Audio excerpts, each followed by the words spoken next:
Good afternoon, good evening, and good morning, wherever you're watching us from. Welcome back to this episode of the Inter-University Debates airing on Civic Space TV. My name is Douglas Onen, and I'm joined by students from Busitema University, the Hope Initiative chapter of the university, and I'm very happy and privileged to have all of you join in to discuss a very interesting and pertinent conversation relating to credibility of elections in Uganda since 1961 to date, but also we are asking Uganda's unending quest for credible, free, and fair elections. In no particular order, I am joined by Nuwamanya Mugisha Evans, who is a student at Busitema University. We're very happy to have you here. Right next to Evans, I'm also joined by George Chrispus Wanyitikha. I hope that I've had the pronunciation right. Very happy to have you here. But also we are joined by Bwire Elivis, a student as well at Busitema University. Hopefully we shall also be joined by Miss Rebecca later on during the conversation. So let me just quickly give all of you a few seconds to say hello to the viewers, and we'll dive straight in the conversation. Let me begin with you, Evans. Just quickly unmute, say hello to the viewers, and I will do the same with George and Elvis. Evans. Hello, everyone. Thank you for tuning in to Civic Space TV today. And I am glad that you're going to enjoy this conversation. May it be edifying. Thank you very much. Thank you. Thank you very much, Evans, for that fiery introduction. Let's listen in from Chrispus. George, kindly say hello to the viewers. Thank you so much, Mr. Drake. Hello, all our viewers. I'm very grateful, and I should say I want to I want to take this opportunity to express my gratitude for this rare and singular opportunity to be part of this great discussion held tonight. Hope for the best. Thank you. Thank you. Elvis, can you kindly unmute and say hello to the viewers as well?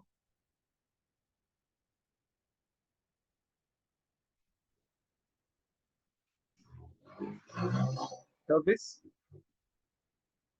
Seems Elvis is experiencing a technical issue. Maybe when he gets on, we shall also give him the chance to go ahead and introduce himself, but of course, during the course of the conversation. So let's start this interesting topic. I'll begin with you, Evans. Today we are discussing the credibility of the 1961 elections to date. And of course, looking at our constitutional history, it is one that has been predated with a lot of insurgencies, tyranny, oppression, among other very negative effects or negative actions that define our constitutional history and journey. But it's imperative as we head towards 2026, we have a discussion as young people to try and predict and also look into the future to what kind of constitutional governance and constitutional journey do we like to take. 2026 presents us with an opportunity to hold the general elections. So today's topic is therefore imperative and crucial to this conversation.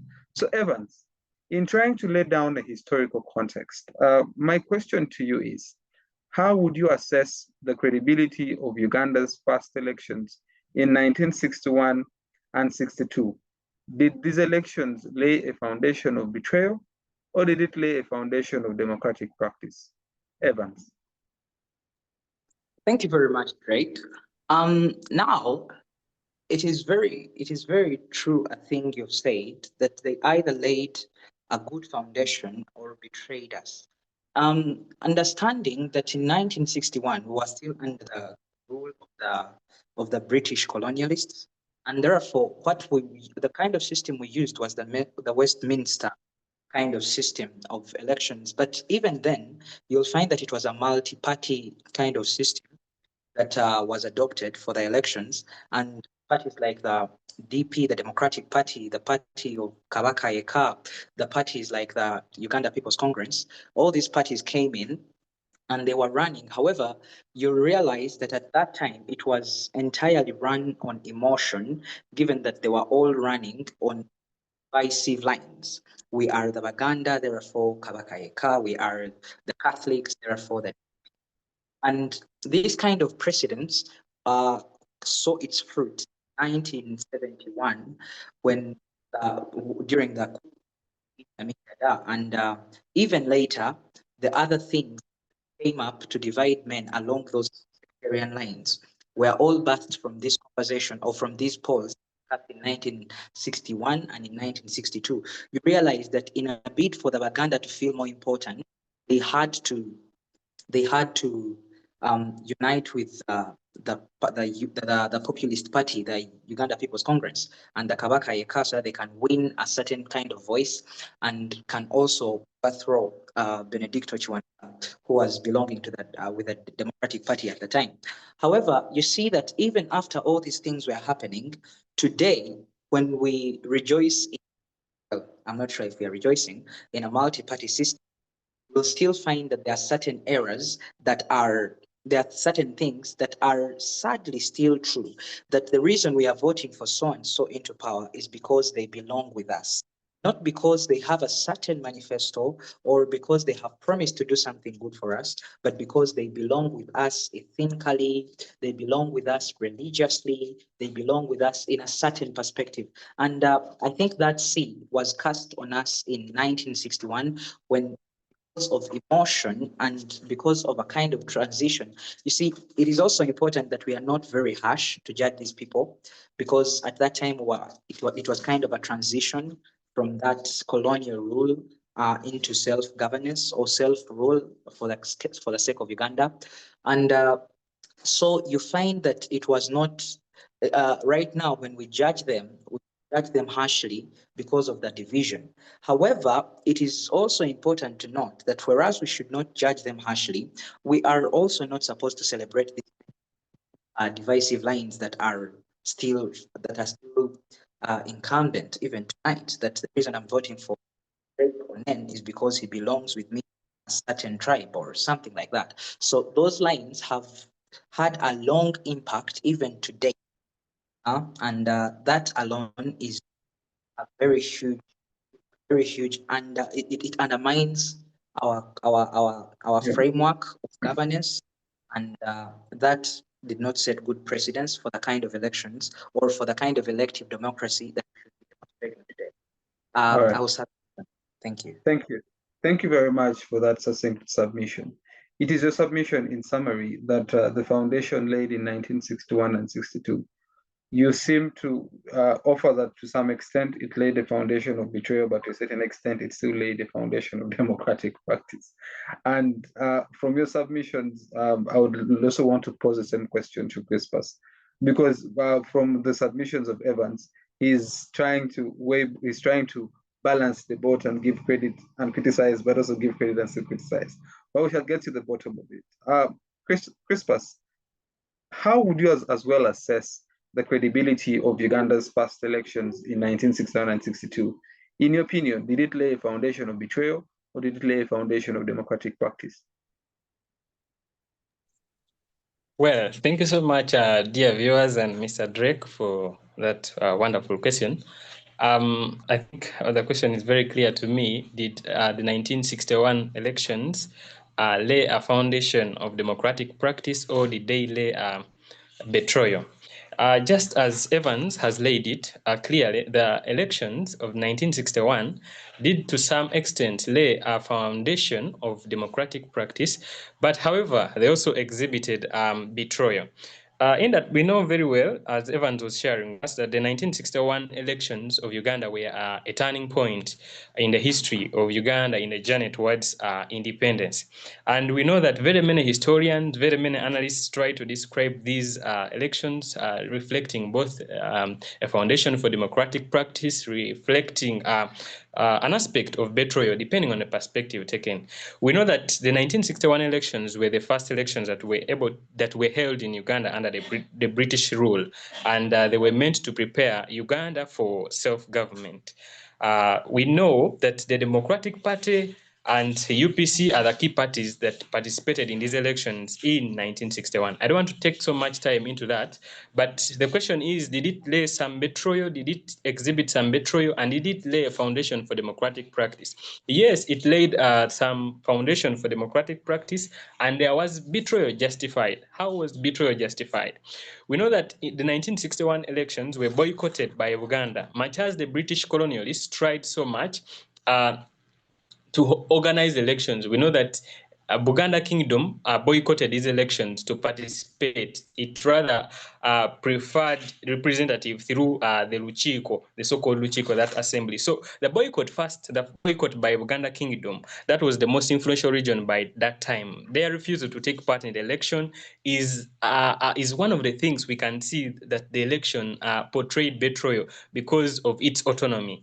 Many Baganda people felt that the British had betrayed earlier promises they had made to Buganda Kingdom for semi-independent status. Secondly, how it also laid betrayal, or how it exhibited betrayal, is we had political manipulation. There was a lot of political manipulation. Some people claimed that the British encouraged divisions between the kingdoms and the political parties that existed by then, that is the Democratic Party and the Uganda People's Congress, to maintain influence even as they were withdrawing from the colony. And then the third factor that I also want to share with us that exhibits betrayal in the 1961 elections is the religious divisions that came across ahead, just as Evans shared with us. We know that the elections are deepened. That split that was between attributed to the Democratic Partisans, as they would be called, we know that they were later so much attached to UPC and then the Kabaka Yeka's movement. Then, as I summarize how it laid a foundation for democracy, we know we had a multiple party system. There was introduction of multiple party politics. For the first time, Ugandans were able to participate in competitive elections using political parties like the Democratic Party, like the UPC. So it was laying a foundation for democracy or democratic practices. Then also the birth of a responsible government. That the 1961 election led to the formation of the first internal government, which was with Benedicto Chiwanuka as the chief minister. And then also we had an expansion of the political participation, that the process allowed people across the country, across different religions, to engage in the political campaigns, to engage in the debates, and it encouraged civic awareness. And civic awareness, it is a basic element of democracy. So surely the 1961 elections at some point exhibited betrayal through the Buganda boycott, through the political manipulation, through the religious divisions that came across, and then how it brought up the laying of a foundation for democracy is the multi-party system, and then the religious, the allowing of people from different areas to participate in the elections, and also the birth of a responsible government. Thank you. Thank you very much for that succinct submission as well, my brother Chrispus. Both of you, Evans and Chrispus, seem to give me sides, but don't pick a side. But at some point, I'm going to force all of you to pick a side, whether the foundation laid in 1961 was a foundation of betrayal, or was it a foundation of democratic practice? But once again, thank you for that submission. Let me get to you, Evans. Evans, my interest right now is on the culture of electoral malpractice.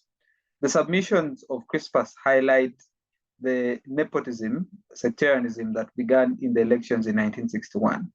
Elections were, of course, the aspect of having tribal lines and all that. It all gives birth to seemingly a foundation of betrayal, because in 1962 you see Kabaka Yeka and UPC allying, but years later they all split, among other, due to various reasons that, of course, you'll have to articulate. Now, my question to you is, what patterns of electoral malpractice can be traced across the different regimes from 1961 to date? Evans. Wow. Thank you very much, Douglas Drake.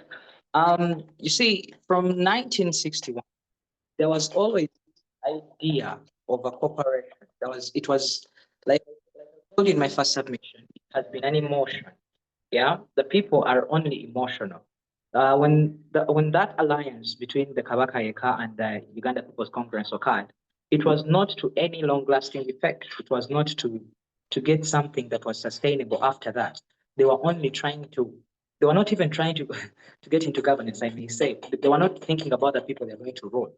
All they were thinking about was how can we oust the Democratic Party, or in particular Benedicto Kiwanuka. And you see, we have seen these things happen.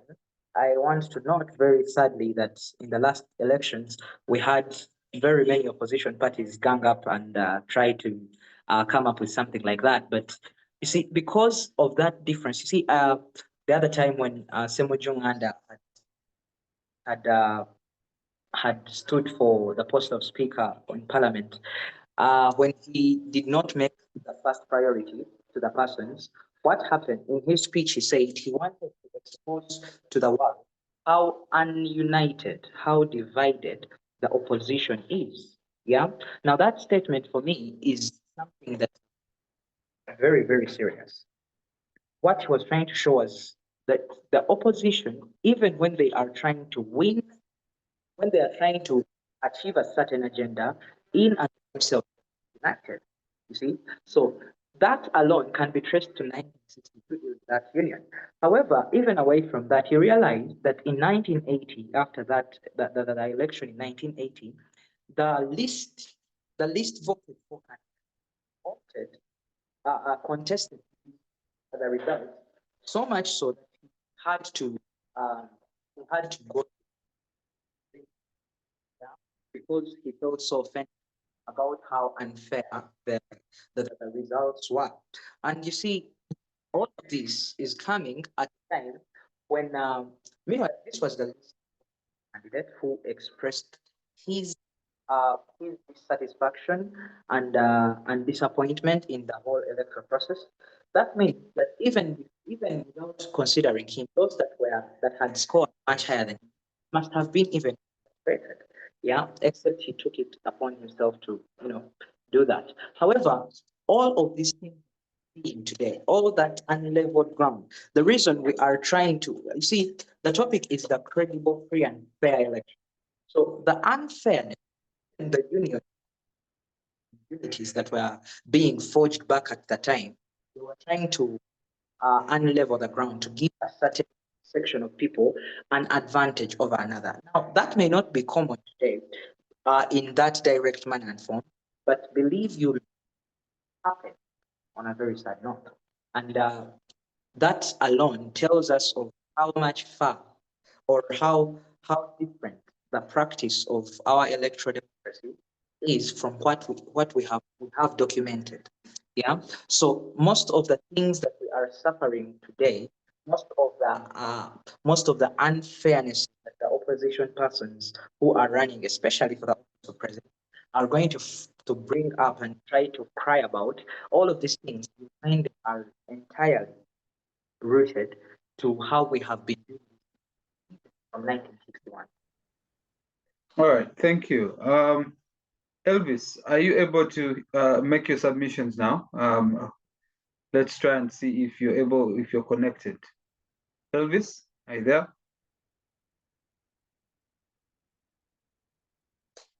Elvis?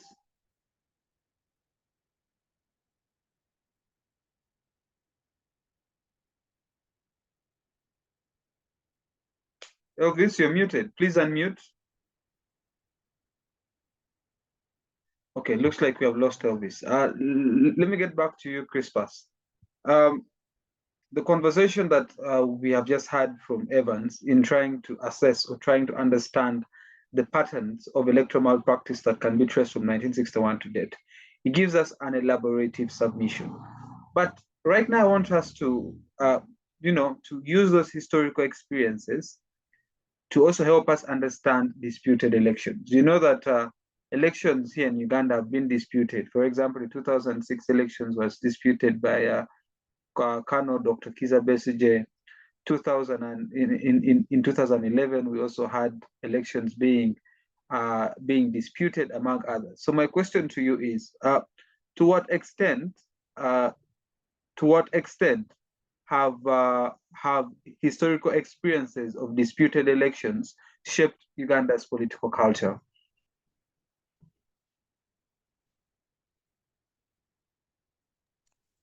Thank you so much, Mr. Drake, for that wonderful question. To what extent have historical experiences of disputed elections shaped Uganda's electoral process? I guess that's a question.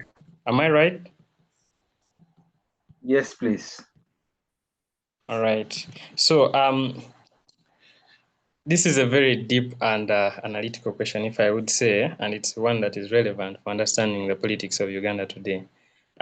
We know very well that the history of Uganda, much as Mr. Drake has cited for us the 2006 elections and the 2011 elections, we know very well that Uganda's political or electoral history since 1961 has been marked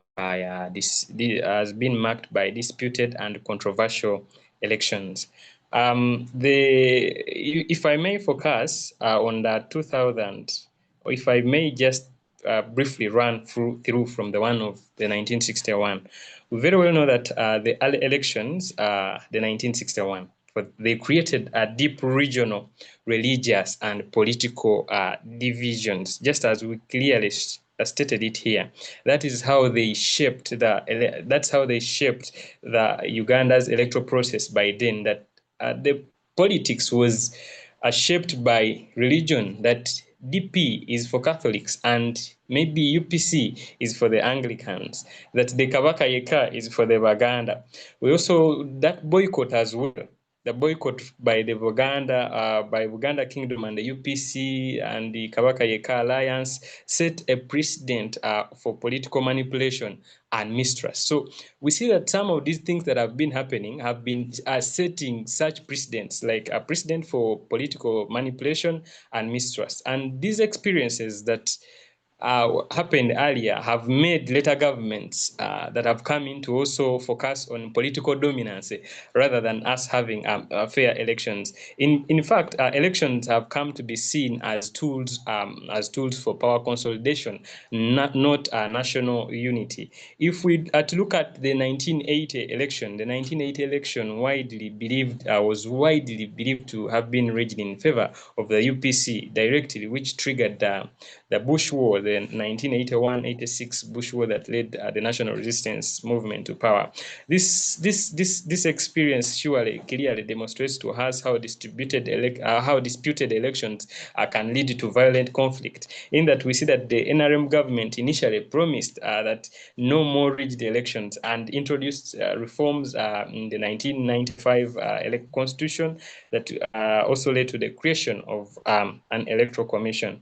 So we see that some of the past disputes that have led to attempts at institutional reform, like the introduction of the secret ballot, the multi-party system, we see the restoration in 2005 and these regular elections. However, we see disputes continuing to happen in 2001, in 2006, as Mr. Drake shared with us, 2011 and 2016, even in 2021.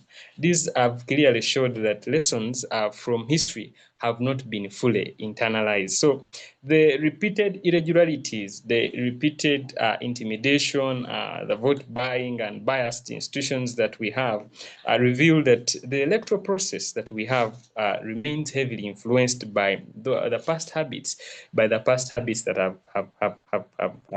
have happened. So if in conclusion, if I may conclude, the historical experiences of Uganda of disputed elections have deeply shaped the country's electoral process, fostering institutional reforms. Yes, we have institutional reforms and legal mechanisms, but also it has entrenched patterns of mistrust. We have a lot of mistrust in the people. We have a lot of manipulation going on, and we have a lot of state dominance. So while we have some progress towards structured elections, the legacy of past disputed or disputes continues to undermine full democratic credibility that we are focusing on tonight. Thank you. Thank you very much for that robust submission, Chrispus. Elvis, are you able to make your submissions at this point? Excuse me. Elvis?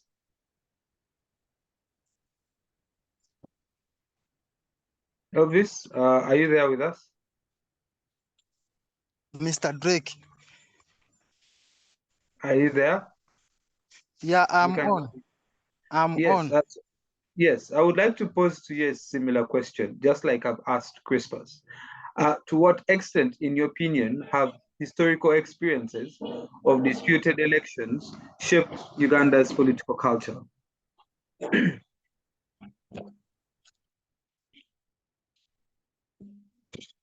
Thank you so much, Drake.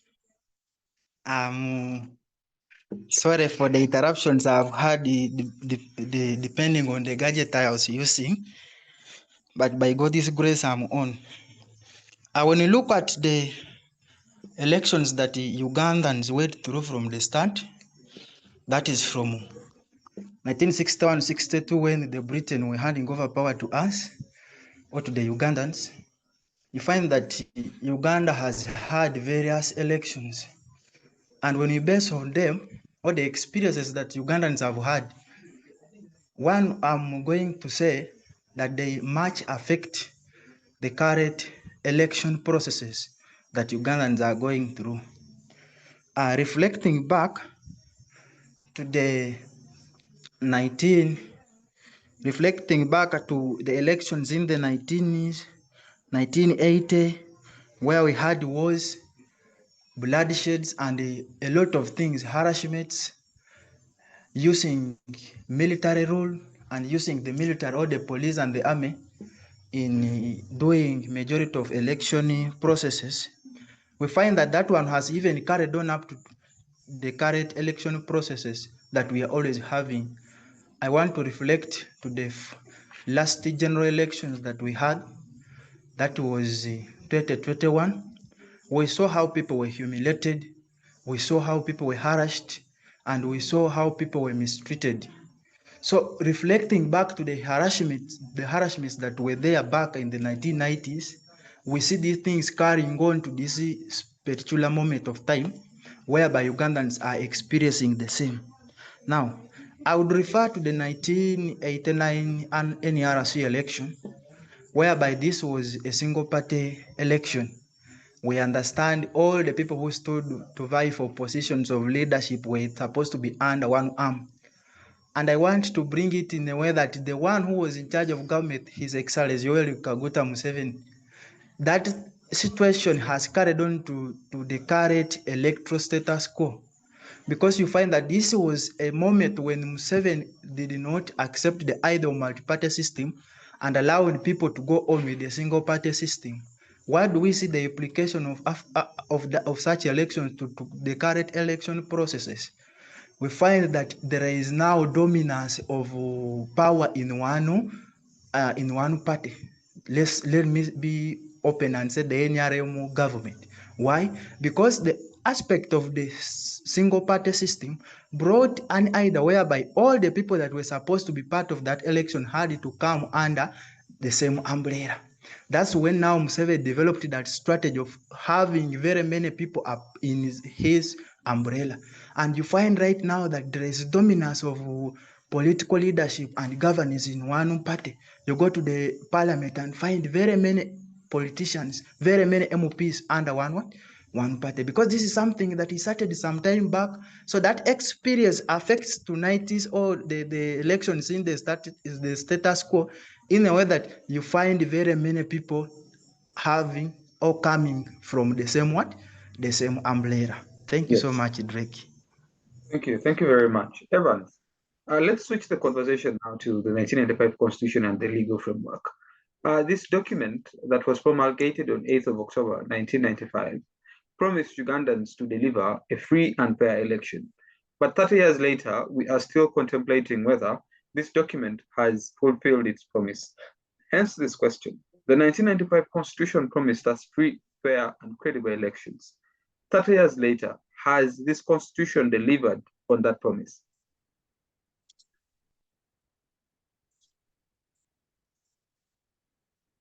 You're muted, Evans. Sorry about that. Thank you very much, Drake. Now, you see, Uganda's 1995 constitution is one of the, I want to say, funniest documents that this world has. On the 4th of July, 1776, the United States of America got independence. And for over 3 centuries, we are closing in on 3 centuries now, since we celebrate the independence of the United States of America, only 30 times have they, only 27 times actually, have they amended their constitution. And since 1995, since 8th October, like you said, in 1995, Uganda's constitution has been amended over 100 times. So that alone tells you about how very serious a document that is. Yeah, if that document cannot keep a consistency of its content to survive up to 40 years, then that document is highly questionable. However, away from that, I want to think and appeal to us all, or present this kind of opinion, that the problem is not with the constitution. Well, it has a lot of loopholes, you might say, but I think that the documentation of what ought to be executed during the elections or during all these kinds of democratic pronunciations is well laid out in that constitution. However, what is documented in that framework is not what we are executing. It is not what we are doing. You see, and that alone, the execution and implementation of what we ought to be doing with what is written in that constitution is a very big reason, or it is something that undermines what that constitution says, if at all that constitution in any case has anything that it should hold us to or accountable, or it should have a say in how things are being done.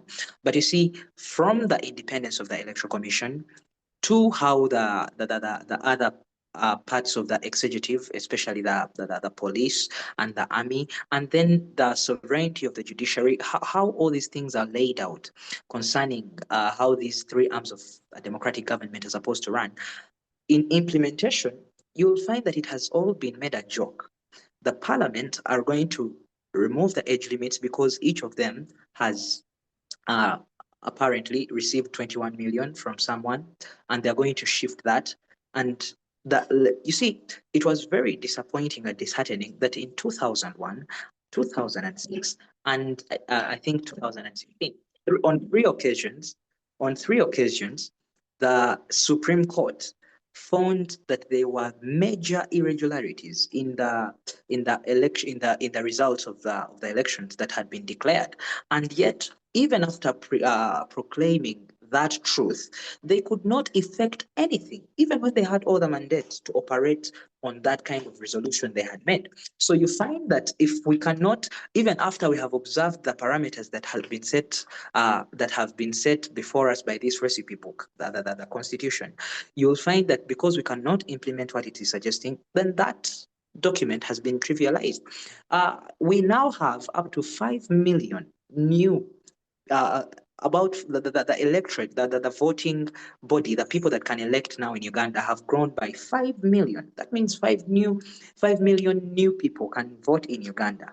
And yet the Independent Electoral Commission has not taken any effect to render civic education, to teach these people how they should organize themselves, they should cast their votes, or even talk to the persons that are running for these posts on what is expected of them, what these posts actually mean, how they should conduct themselves. And yet, when you read the Constitution, it stipulates all these things and how they ought to be done. So by virtue of how hard-hearted we have become to the truths, to the very fundamental truth, and I'm not about to talk about the how the people that are running for votes or for posts are being treated differently and given different kinds of attention. In one rally, the police is going to guide the people to sit and listen and enjoy the conversation of who is speaking to them, and in another, the person shall be welcomed by tear gas. And you see, I'm not about to talk about that conversation. However, you see, when all these things have been laid down for us, and this is the saddest truth about Ugandans, we know what we ought to do. It is not that we do not know what we ought to do. It is not that we do not realize these irregularities, and it is not that they do not make us uncomfortable. The problem that we have as Ugandans is that we have refused to take action about these things, is that we have somehow found a certain peace in living by these things and with these things. So entirely as a document, what it promised on its hand, the documentation, the ink has kept its trend. However, in our implementation and how a person that should be vouching for this kind of constitutional document and its implementation, how we all have trivialized it from the leaders to the electorate to the people themselves, the people that are running for posts, and everyone in this whole system. How we all have chosen that this recipe book be put aside. Oh, yeah, that's a new recipe book. Okay, full stop. And we are not effecting it. Then I think the problem now comes to the part of the execution of what this document has laid out, rather than what it does not have laid out for us. Thank you. Thank you very much for that fair assessment of whether the 1995 Constitution, on its promise of offering us a free and fair election 30 years later, whether it has delivered on that promise. And of course, your succinct submission gives us an elaborative idea on that question. Let me get to you, Chrispus. Chrispus, the constitutional framework or the current electoral framework bestows the powers of appointment unto the president. And that has raised debate. So the question to you is, does the current electoral framework under the 1995 Constitution safeguard the independence of the Electoral Commission?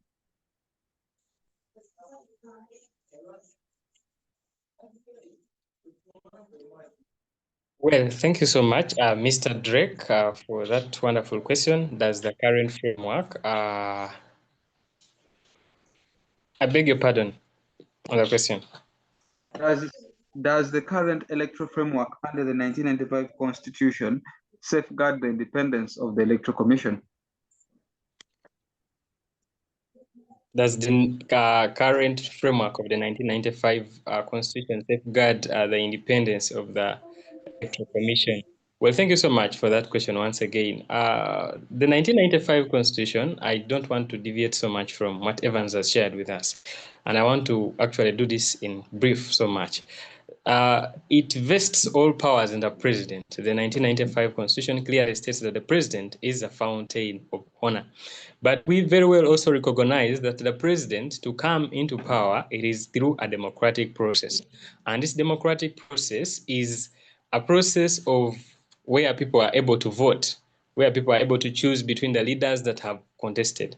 So if we have the framework like the one we are having currently, in my own view, I want to say it does not in any way safeguard the independence of the Electoral Commission, because it is not independent. If I gave you, if I am the one that is giving you an opportunity of serving somewhere, then I don't really think tomorrow if I come back to seek that same position that can enable you retain where you are, I don't think you can fight so hard that I have to go against it, because literally the next person coming after me might come with their own choices. So I really want to think that the powers vested in the president, yes, the president is a fountain of honor, but I really want to think that it is too much. It is a little bit way beyond, because the Constitution was designed to promote democracy. It was designed to promote good governance and the rule of law. And we know that one of the key institutions that the Constitution has is the Electoral Commission, which is mandated to organize and supervise free and fair elections. While this Constitution provides for the independence of the Commission in principle, in practice, and that independence is limited by political power and political and structural factors. So if we have that independence being limited by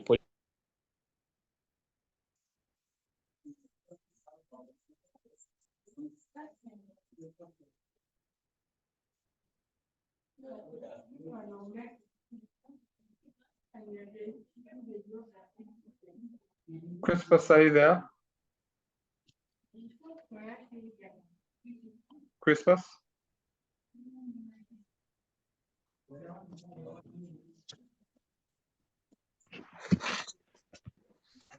Chrispus?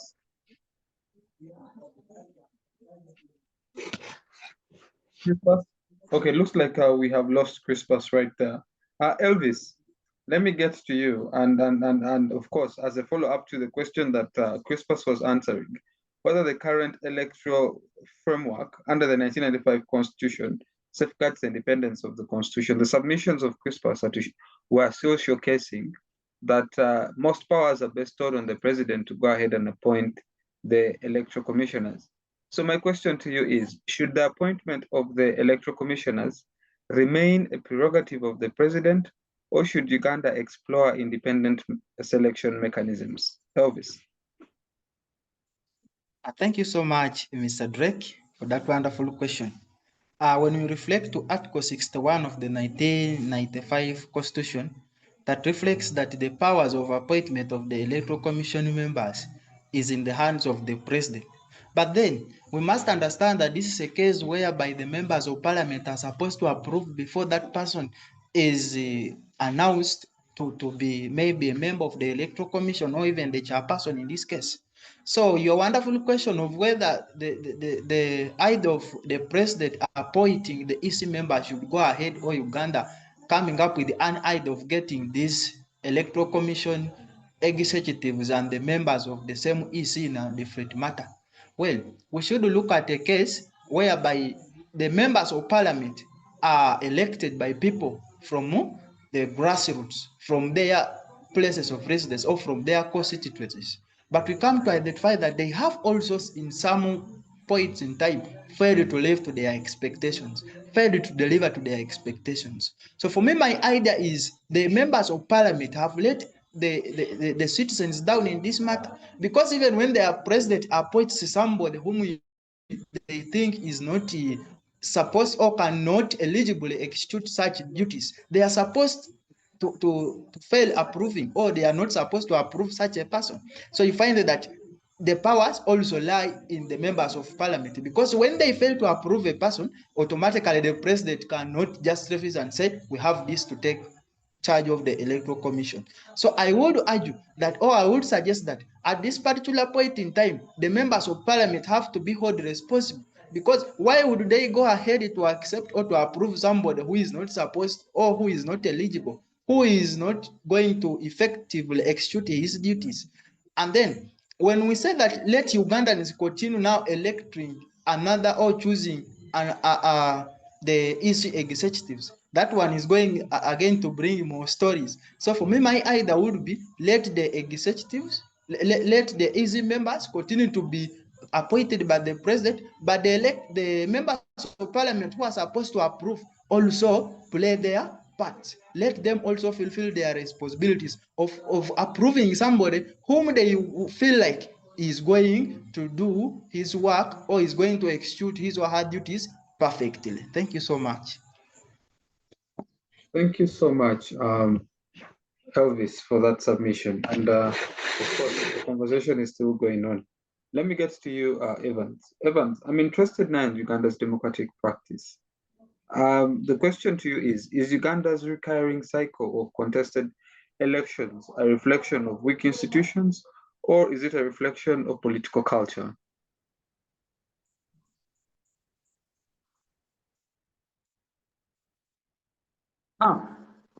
Quite an interesting question. Like I told you in my first submission, like I put it out there, the Ugandans themselves, it is not like we do not realize these things. It is not like we have not taken these things. It is not like these things do not bother us, but how we have chosen to respond to them is actually the problem. How we have chosen to take these things so lightly. And I will speak concerning the institutions, first of all. I think this burden is supposed to be shared. Like we noted, Uganda has 5 million new voters. And it is going to be in about 3 months when these persons are expected to cast their votes as they exercise their rights. However, the institution, which is in this case the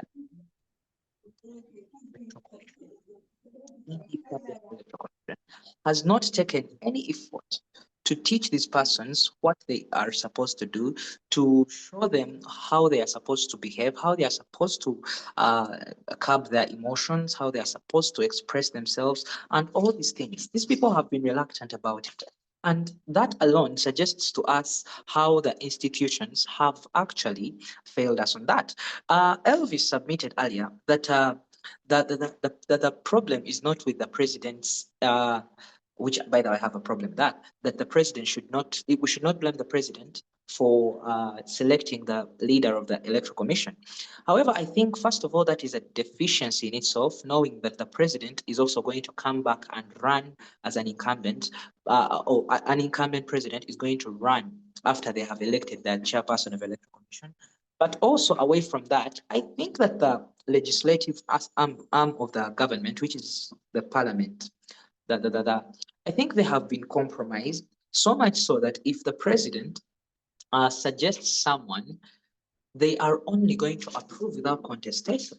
So knowing that these persons are like a dog on a leash, yeah, it is very, and that alone suggests to us how terrible or how much rot has taken up the institutions that we should be relying on in the exercising of our democracies or something like that. The other thing is, like we noted about the judiciary, over 3 times, they have told us without doubt that the results of the general elections are, they have proven, or after their diagnosis, they have found that there have been very capital irregularities. And yet, even standing in such resolutions, they are not going to do anything about that. How independent are those institutions? So first of all, the institutions themselves have failed to play their part in this kind of matter. The other thing that I would like to note is that the public itself, how we have it has become a political culture, like you'd have it said. The persons, even when they are running, they are not expecting anything. You know, someone is only going there because they are fulfilling. Yeah, and that tells us that what they are going to do, they're only fulfilling their right or mandate or whatever they would want to think that is. However, they are not going. So what that means is not that these persons are giving us choice. They're not responding to a system of choice. They are only responding to consent. Yeah, these persons are, what they're going to do is not to express their choice. What they're going to do is to endorse. Yeah, because most of these things have been predetermined even before we, and these things have, like I will not over and over. The Ugandans actually know the virus in this. The Ugandans know that this is wrong, but we have taken it so lightly that we have made so much peace with it. So I have a very big problem with institutions, and I think if we could have the institutions corrected, 90 plus 5% of our challenges would be solved in that arena. But also how very lukewarm we have become towards this idea, also suggests to us that even the persons, or we the individuals, the members of the electorate, we require a certain revival and renewal of mind. Yeah, that we are not supposed to uphold these systems because they've been handed down to us. You see, we love to preserve it as a heritage instead of looking at it as something that our children are going to inherit. So I think that the blame goes either way, but I think that the biggest deficiency is caused by the institutions. Thank you, Frank. Thank you very much, Evans, for that very wonderful submission. As we edge towards the end of this conversation, Chrispus, I'm interested. See, as young people, there's a feeling that is oozing among young people who are saying there is a possibility of us not having change through the ballot. Some people seem to have lost faith in elections. Others still do have faith. So my question to you is: do Ugandan youth believe in elections as a pathway for change, or have we lost faith in the ballot?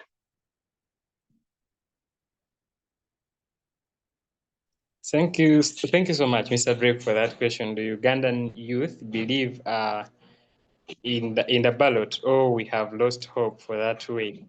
I want to first of all apologize. I was making a submission and I had technical issues, and I went off just in a second. May I please just complete it?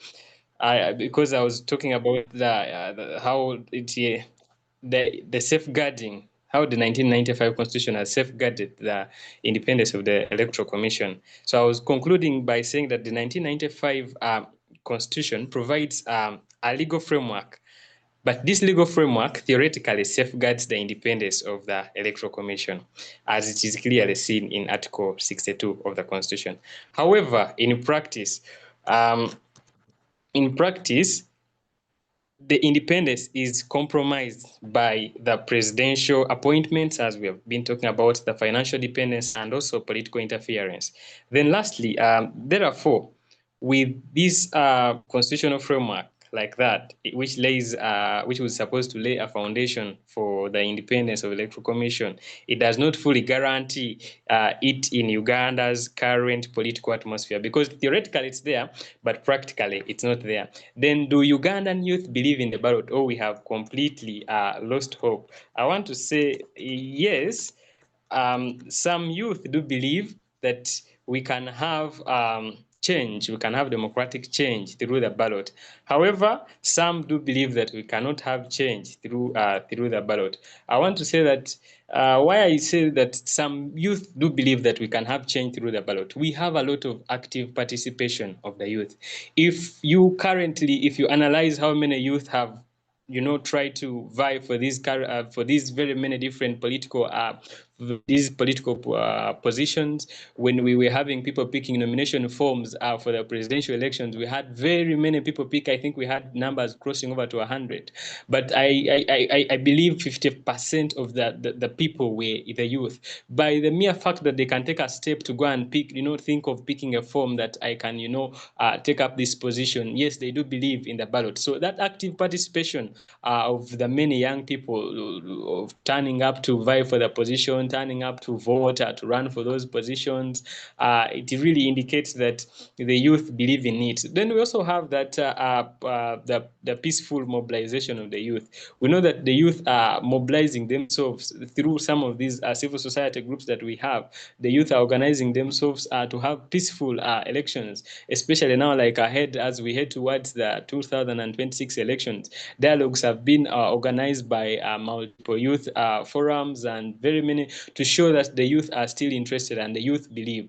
However, to some extent, some of the youth have lost hope because of what really happens, as we see that they do clearly believe that much as we are going to a ballot, much as we are headed towards election, they believe that the incumbent, or they believe that the system that is already has the authority it already has the higher hand or the upper hand to retain the power. Because as we're trying to clearly share it here, we have discovered that there is a lot of theoretical practice of very many independent institutions as it is seen in our constitution. However, in practice, it's different, to the fact that the Supreme Court can clearly come out and say that there are irregularities in elections, but it still upholds those elections. So with such instances that have happened before, that we have seen happen before, some of the people end up losing hope, believing that with or without whether we go into the election, it has become more of a ritual. We are just escorting the same people towards retaining the same seat. So I want to categorically say that yes, we have an extent of the youth that believe through the ballot, that still believe that we can have change through the ballot. And we have also some good quorum that has completely lost hope, because they believe the elections are more of a ritual. The ballot is more of a ritual. It is just something that we have to fulfill because it's there. But otherwise, they just have to participate and be part of the ritual. Thank you. Thank you. Elvis, as we edge towards the end of the show, what are your recommendations and concluding remarks? Okay, thank you so much for this wonderful opportunity. I will first of all like the submission of my colleagues, and then when we talk about the recommendations for having a peaceful election, that is the coming general election, one of the first things that we should put at the forefront is the arms of security, that is the police and the army. They should act without bias, because we know they are going to get involved in these coming elections, but they are supposed to be ethical. They are supposed to act without bias on any other political party. Because in the recent elections, you'll find that they get voters or supporters of a certain political party, they harass them, they do a lot, they mistreat them. So for that particular moment, I would ask the security arms, that is the army and the police, to act in a way that they have no bias, and that we are now going to see more of a peaceful election than the the previous elections that we have always had. Then the other aspect is civic education. My colleague George has clearly emphasized the point of whereby there are youth who are still having the hope of going through a peaceful election and then wait to have the change they deserve. But then there are others who have also put their hands up saying that because of this and this, we don't expect any fruitful result in the coming election. So for that, we need to have more civic education in Uganda so that the youth come to understand which peaceful ways can we have or can we undertake to make sure that we have a peaceful election in our country. Just like Hope Initiative and the Center for Constitutional Government is doing, putting up such programs, such dialogues and debates for us the youth to engage. What I would urge is that let the youth who have already got the information from such organization go and give the feedback to the rest of the youth in the detail friends supposed to do as the agencies, the electoral commission continue having more civic education so that people know what they are supposed to do in these coming elections, so that people know which are the peaceful ways of having your expected politician going through any election. Then the other thing, Mr. Drake, I would ask some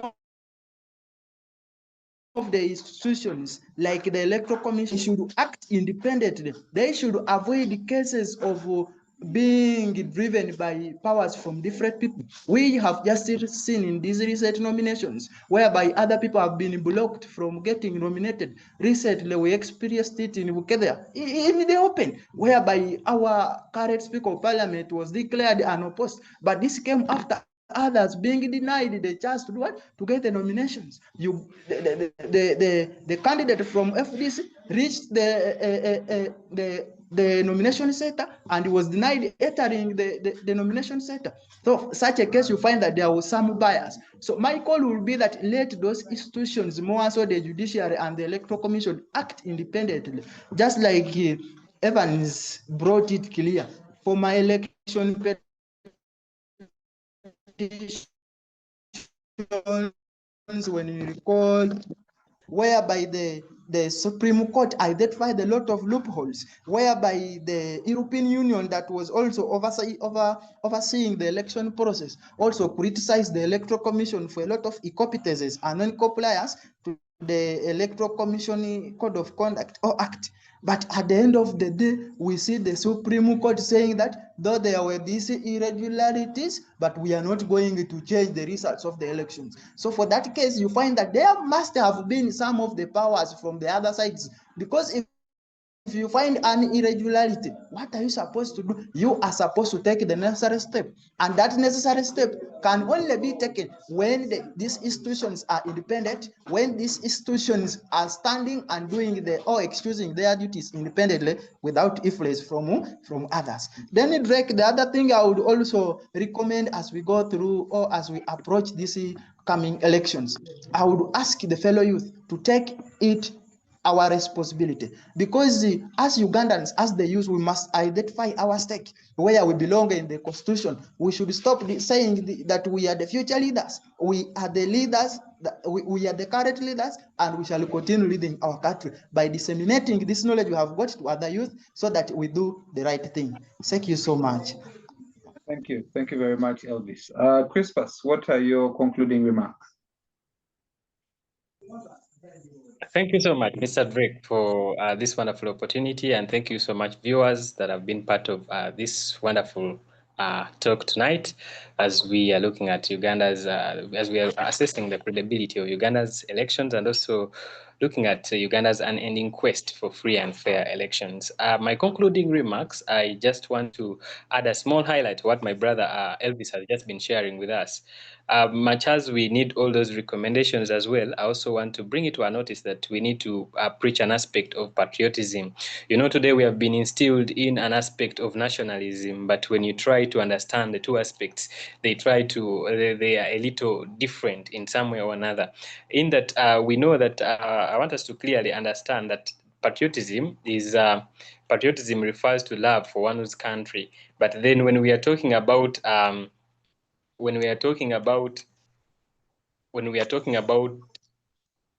nationalism. Nationalism here we are focusing on dominance by a supreme authority, like believe in national superiority or dominance. So today we have that aspect where we are believing in national superiority and dominance. Unless we move out of that cage, unless we move out of that quadrant of belief in national superiority and dominance, and develop an aspect of love and devotion to one's country, then surely it's going to be quite very difficult for us to have the free and the independent institutions we are trying to look at when we are still have it strongly rooted into nationalism rather than patriotism. It's going to be really difficult for us to have a free and independent, maybe Supreme Court, or maybe the arm of the judiciary, or the arm of the legislature, or the arm of the executive, because we are believing in national superiority and dominance. We are believing in a personal ideology rather than our love and devotion to one's country. So it is my call to countrymen and countrywomen out there that we start instilling, or we start cultivating in ourselves the aspect of loving our country and devoting ourselves to our country. Because when we love our country and devote ourselves to our country, surely we shall not have our brothers and sisters in some other political parties maybe being blocked from having, possessions, as Elvis was sharing with us here. We have others, when they have rallies, we have the police, guiding and showing, sitting here, and then people are able to listen very well. Then when we have others who also want to organize the same, we have a lot of tear gas, we have lives lost, we have a lot of brutality. If we do not come to that aspect of understanding that we are supposed to focus on patriotism rather than nationalism, then we are still having the same ritual going, and Uganda's quest for free and fair elections is still far from what we can see, is still far from our sight. But if we instill in ourselves a culture of love, a culture of devotion to our country, which is patriotism, then we are going to see the police that will clearly handle all the political parties in the same way. We are going to see the Supreme Court, when it clearly understands, or it clearly diagnoses that there are very many irregularities in the elections, then it cannot uphold such elections. But if it goes ahead to uphold such elections, then it believes in national superiority and dominance. So it's a call that we take on an aspect of patriotism today. It is a call we take on an aspect of loving and devoting ourselves to our country. Thank you so much. It's been a wonderful interactions. Thank you very much, Chrispus. Let's have your concluding remarks, Evans, and then we can wind up the conversation. I just want to note two things. One is logic and reasoning. The other is emotion. Now, like we have seen all through the elections that we have been having, there has always been this sentimental thing that corrupts the electorate or the people that are voting. You'll find that the reason the DP were winning was because they were Catholic. The reason why UPC and Kabaka had to win was all those divisive lines, or what I love to call emotion, have been very, very central. Have been very central in how the previous elections have been conducted and upheld. However, I want to submit to us that there is a better way. There is something called logic and reasoning. The people that are voting are called to listen to what these persons are actually promising to do for them and examine whether it is possible. You see, the Bible will tell you that examine yourselves whether you be still in the faith.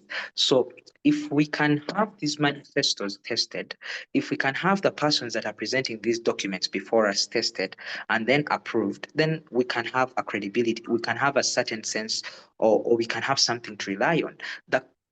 A certain leader or an incumbent is going to come and tell you, let's protect what we have received. And what we have, first of all, is a very depressing conversation. And all they are trying to tell you to keep their position is they are promising to loot for you, and you're going to vote for them because they are your own thief. That kind of emotional connection is what has undermined our democracy by sending persons that are going to execute their roles not as independent minds and reasonings, but as puppets in the hands of them that supported them there. And that alone disturbs our democracy and it shakes its future. I also want to submit to you, ladies and gentlemen, that all through what we are talking, it is important that the persons that have that are offended by how these things are happening are not only finding a way to habituate with these things or to familiarize themselves with these things.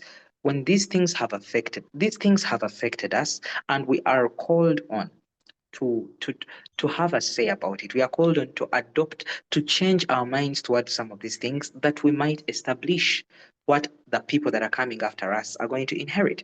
Because you see, we have not received this reality, or this present place that we are in.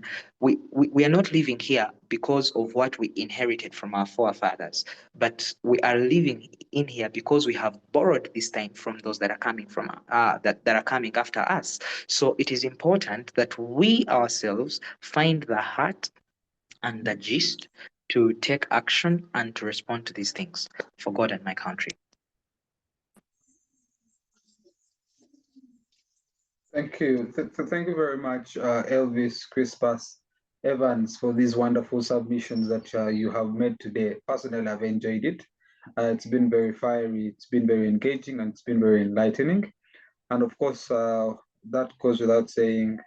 It's our civic responsibility and duty to continually disseminate the information. Elvis, I saw your request, but due to time limitations, we are unable to have you come and make in your submissions.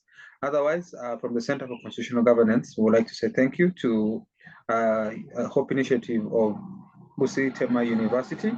Thank you very much for the wonderful work that you're doing at your university, but also to our dear esteemed viewers for religiously following on Civic Space TV.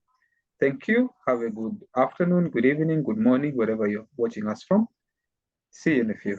Bye-bye.